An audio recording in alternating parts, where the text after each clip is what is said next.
We've got some double video action this week thanks to Virginia. Stuff down there is happening fast, and I am doing my best to keep you guys up to date in between a full-time work schedule because this is incredibly important. All eyes are on Virginia for one reason or another, and shit's getting real. So real, in fact, that some legislators are starting to worry about the Boogaloo. I'm ready to party! First, this video today is brought to you by USCCA, and it's a good day to mention them with everything going on. For those not familiar, the United States Concealed Carry Association provides legal and financial protection for gun owners who find themselves in a self-defense situation. Once you've saved yourself and your family from the short-term threat, their goal is to save you from the long-term threat. They offer 24/7 support and have a whole network of attorneys to choose from. To get hooked up with USCCA, you can text DOLL to 87222 or visit the link in the description. If you didn't see my previous video on Virginia, make sure to check it out as it gives a full breakdown of the upcoming laws and what everyone's so on edge about. Short version is, thanks to the millions of dollars dumped into Virginia by Michael Bloomberg, Democrats took over the state house and Senate under already Democrat Governor Ralph Northam, a governor who supports red flag laws, assault weapons bans, and is a card-carrying member of the One Gun a Month Club. Even though the 2020 session doesn't open until early January, legislators have been busy pre-filing gun control bills, including changes to a bill that would outlaw militias and could potentially be interpreted and abused to also ban firearm training and instruction, a bill that would ban pretty much any gun that isn't a revolver, bolt, or lever action, and would restrict shotguns to high heaven and only allow you 7 rounds at a time, and would also ban any magazine over 10 rounds. None of the bills have grace periods or grandfather clauses, and all of them ban selling, transferring, and bartering. The bills would literally make people felons overnight for owning something that was previously bought legally. Even if you don't own a gun that fits the new assault firearm definition, even if you happen to have any of the parts that could be used to create one, you would fall under the jurisdiction of these laws and be punished just the same. Hard no. It's been looking pretty inevitable that these laws will pass once the 2020 session opens. In response, most of the counties and independent cities in Virginia have declared themselves as Second Amendment sanctuary counties or are in the process of doing so. Only 3 so far have come out in direct opposition to the idea of sanctuary counties, and a few of them have no comment. Nonetheless, news media has tried to paint the movement as purely symbolic, supported only by backwards redneck Billy Joe Bob and his reckless dreams of vigilante justice. Literally, the Washington Post called gun owners mischief makers with an agenda and suggested that gun owners are vigilantes trying to be above the law. The reality is that, clearly, a large amount of Virginians support gun rights, or else they wouldn't be declaring themselves sanctuary counties or showing up to sanctuary rallies and events. Some of these county meetings have exceeded 350-person auditoriums with standing room only, even in deep blue areas like Fairfax County. Culpeper County Sheriff Scott Jenkins has even gone so far as to swear to deputize thousands of county residents in an effort to preserve their rights. So that's where everything was when I did my last video. Things have heated up even more since then, and there's been some interesting developments, including but not limited to threats of civil war. We're gonna get shot. Let me see your war face. Let me see your real war face. Jay Jones, the 89th House District Delegate, recently wrote an open letter to Virginia Attorney General Mark Herring, warning that the current environment could potentially lead to civil war. He requested the AG put out a formal opinion on Second Amendment sanctuary cities ahead of the 2020 session, warning that failure to do so would make it that much harder to enforce any of these restrictive laws. Except he puts restrictive in mocking quotations fit for a SpongeBob meme. He wrote, The bills passed by the General Assembly and signed into law by the governor are binding for our entire Commonwealth and its citizens. The legal precedent we would set by allowing communities to selectively ignore those laws at will is alarming and indicative of the same mindset that nearly 150 years ago led this country to dissolve into a civil war.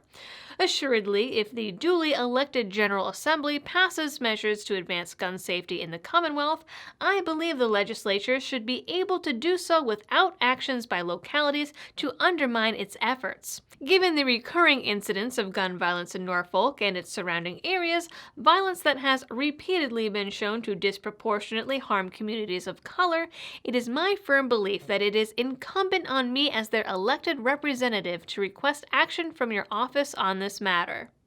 He added, I worry that the absence of such an opinion could hamper the legislature's ability to duly consider and pass gun safety legislation next year, which is what it's really about. The only thing he's right about is that gun violence is more prevalent in communities of color, but not because they're communities of color.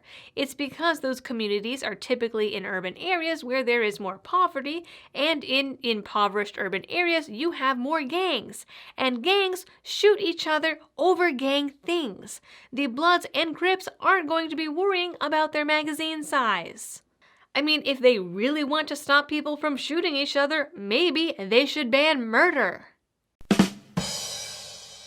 It's crazy to me that this guy is worrying about war and not saying to himself, gee, why are these people so upset about these laws? And reevaluating. No, he just thinks that gun owners are stubborn hooligans doing what they want. The AG responded on Monday, claiming that any attempts to pass Second Amendment sanctuary resolutions are just tactics of the gun lobby, TM, and that any and all new gun laws will be enforced.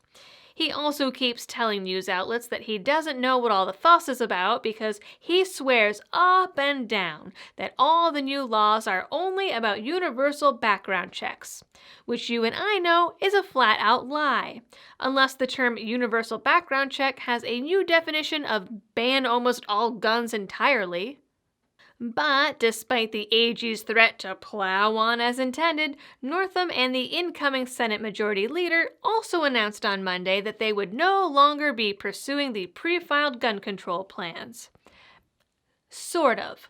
After how quickly and completely the sanctuary movement spread across the state, Northam and friends caved to the supposed gun lobby demands, TM, by vowing to add grandfather clauses to the assault weapons ban, but only in exchange for registration. Oh, hell no! Some gun right groups are calling this a win and cheering that the Democrats are backing down.